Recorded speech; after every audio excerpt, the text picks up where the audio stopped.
Hi friends, मो ना सोनी, मते एबे 21 वर्ष। मु देखिबाकू 5 फुट 6 इंच, गोरी आउ बहुत सुंदरी। मो घर जगतपुर रे। घरे मोर बापा माँ बड़ भाई आउ सान भूणी अछंती। आमर बहुत गरीब लोक।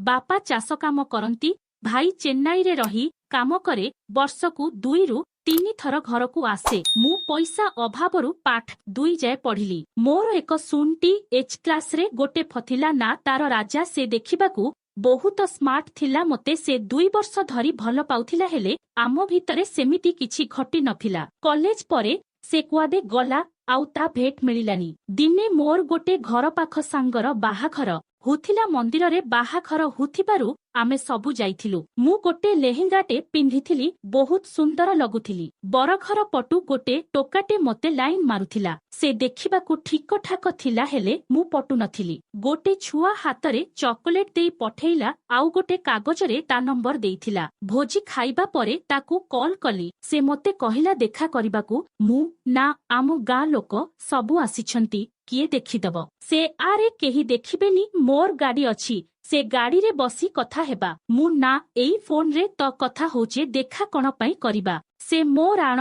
आस तमको पाखरे बसी कथा हेबाकू इच्छा होउची। मु हो जाउची। समय 5टा परे हेई जाइथिला। सेपटे बाहाघर आरंभ हेलाणी। से मंदिर रे से दिन बहुत बाहाघर थाए, आउ लोक भी बहुत भिड़ हुअंती। मु लुचि लुचि से गाड़ी पार्की पाखरे पहुंचिली। से गोटे स्कॉर्पियो पार गाड़ी पाखरे थिला। मोते देखी से मझी डोर खोली भितरकू पसिगला। मु चारियाडकू टिके अनेई ता पछे पछे कार भितरे पसिगली। मोते बहुत भय लागुथिला, हेले नुआ की जणे टोका सह लभ होची हाथ छड़ा कले भल नुहे भाबिकी ता पाखरे बसिली। आमे 2 रु 3 मिनिट एमिति कथा हेइचु कि नाही। से मोते किस करिबाकू कहिला। मु नाही करू करू से मो उठकू किस करि सारिलाणी। बहुत दिन हेइची मो मोते किस करिथिला। एबे एइठी मोर बी टिके मन हैला करिबाकू। से मोते कुंढेई की मो उठकू खाई चाली थाए। से तापरे ता मन इच्छारे जेतेबेले मो दूधकू चिपिला, मो देह कण हेइगला। मो उत्तेजना बढ़ीगला, आउ मोर कण हैला केजाणी मु ताकू रोकी पारिलिनी। मु मध्य से टोका सह मजिगली, आउ सबु किछि भूलिगली। से डोर काचरे कपड़ा देइदेला, जेमिति बाहरकू किछि देखा जीवनी। तापरे से मो सह टिके उपरे उपरे करिबाकू प्रथमे कहिला, किंतु मु ताकू एबे नुहे आउ केबे देखा हेले एसबु करिबा कही मना करी चालिथिली। तापरे कण हैला ना, से हेले जिदी धरिकी राण पकेइकी टिके खाली मो बिया देखिबो, आउ उपरे उपरे खाली खसिबो बोली कहिकी मो लेहेंगा टेकिला, आउ मो चबीकू पानी तळकू खसेइला। 5 मिनिट हेबो मु ता पाखरे बसिबारु मो बिया हेले सेतेबेळकू लाଳରେ जुडुबुडु हेइ जाइथाए। से मोते कार गाड़ीर सीट उपरे सुआई देला, आउ चड़ीकू आंखु जाए खसेई देइकी मो जंघकू फाड़ी देइकी चाकू चाकू करिकी खाई चालिलार। मु भाबुथाए हे भगवान कण पई आसुथिली। मते लागुथिला सेपटे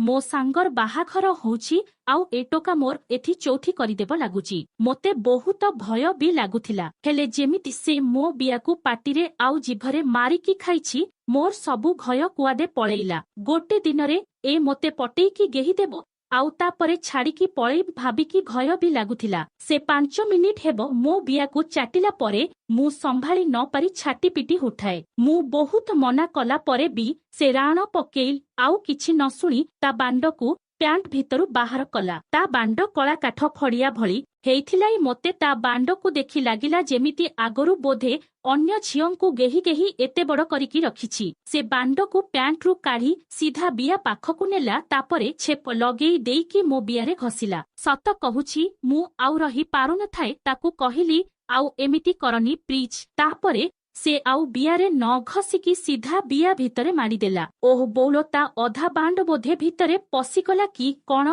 जे मोर एक एसटी टाइम हेइथिबारु मो जीवन छाड़ी जाउथाए। मझी सीट्रे सोईकी मु छाटी पिटी उठाए। रक्त टिके बाहरी गला बोधे कि कण जे से खुशी हेइकी भितरे बांडकू गळेइकी रखिला। मते देखैलानी। से मो जंघकू कुंढेइकी धरिकी मो गोड़ दिटाकू उपरकू टेकी देइकी बियारे एमिति गेहिला जे मो बिया पूरा चिरी हेइ जाउथे। मु चिलेई पारु नथिली कि सही पारु नथिली। मो पतिरु खाली शुभुथिला आह आह काटुछि आह धीरे। मु एमिति कही ତାକୁ ପଛକୁ ଠେଲିବାକୁ ଚେଷ୍ଟା କରୁଥିଲି କିନ୍ତୁ ସେ ମୋତେ କୁଣ୍ଢେଇକି ଧରିକି ପେଡ଼ି ଚାଲିଥିଲା। କିଛି ସମୟ ମୋତେ ଗେହିଲା ପରେ ମୋ ବିଆରୁ ଦରଜ ଟିକେ କମିଲା। ସେ ଜୋରେ ଜୋରେ ଗେହି ଚାଲୁଥାଏ ଗାଡ଼ି ଭିତରେ ଆଉ ମୋ ଦୁଧକୁ ଏମିତି ଚିପୁଥିଲା ଯେମିତି ଗୋଟେ ଦିନରେ ଲେମ୍ବୁରୁ କମଳା କରିଦେବ। ସେ ବିଆରେ ବାଣ୍ଡକୁ ପସେଇ ଦେଇକି ଓଠକୁ କିସ୍ କରୁଥାଏ। କିଛି ଟାଇମ୍ ପରେ ତାର ବାହାରିଲା ମୋ ବିଆ ଭିତରେ ମୋତେ ଗରମ ଗରମ ଲାଗିଲା। ତାପରେ ମୁଁ ତାକୁ ଠେଲିକି ସାଇଡ୍ କରୁ କରୁ ସେ ବିଆରୁ ବାଣ୍ଡକୁ ଭିଡ଼ି ଆଣିଲା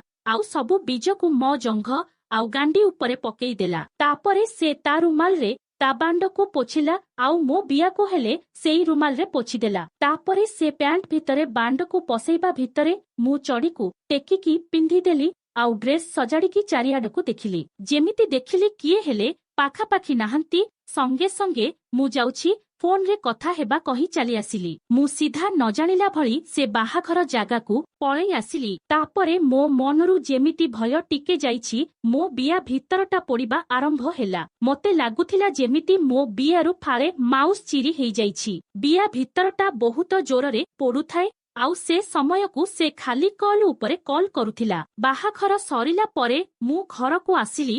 ବହୁତ ଥକି ଯାଇଥିଲି ତେଣୁ ଶୋଇପଡ଼ିଲି। 2 ଦିନ ପରେ ଯାଇକି ଦେହ ଟିକେ ଠିକ ଲାଗିଲା। ସେ ଟୋକା ସବୁବେଳେ କଲ୍ କରେ, କଥା ହୁଏ। ଯେବେ ଦେଖା କରିବାକୁ ମନ ହୁଏ ସେ କାର ନେଇକି ଆମ ଗାଁ ମୁଣ୍ଡ ପାଖ ଛକକୁ ଦେଖା କରିବାକୁ ଆସେ। ସେ ମୋତେ ଏମିତି ନିଛାଟିଆ ଜାଗାରେ ଗାଡ଼ିକୁ ରଖି ଡାକେ ଆଉ ଲୋକ କେହି ନଥିବା ସମୟରେ ଠିଆରେ ମୋତେ ଗାଡ଼ି ସିଟ୍ ଉପରେ ମୁହଁ ମାଡ଼ି ଶୁଆଇ ଦିଏ ଆଉ ଗିହେ। ମୋର 2 ସରିବା ପରେ ଘରେ ବସି ବସି ବହୁତ ବୋର୍ ହେଇଯାଏ ଆଉ ଯେବେ ମନ ହୁଏ ତା ସହ କାରରେ ପଳାଏ। ସେ ମୋତେ ଏବେ ପର୍ଯ୍ୟନ୍ତ 30ରୁ ଅଧିକ ଥର ଗେହି ସାରିଲାଣି ଆଉ ତା ଲାଗି ମୋ ବିଆ ପୁରା ଢିଲା ହେଇଯାଇଛି। ମୁଁ ଆଗରୁ ଏକ ବସିଲେ ମୋ ବିଆ ମେଲେଇ ହଉନଥିଲା କିନ୍ତୁ ଏବେ ପୁରା ଚିରି ହେଇକି ଫେଦେଇ ହେଇଯାଉଛି। ମୁଁ କିନ୍ତୁ ତାକୁ ବାହା ହେବାକୁ କହିଲେ ସେ ଖାଲି ତାରିଖ ପରେ ତାରିଖ ଘୁଞ୍ଚେଇ ଚାଲିଛି।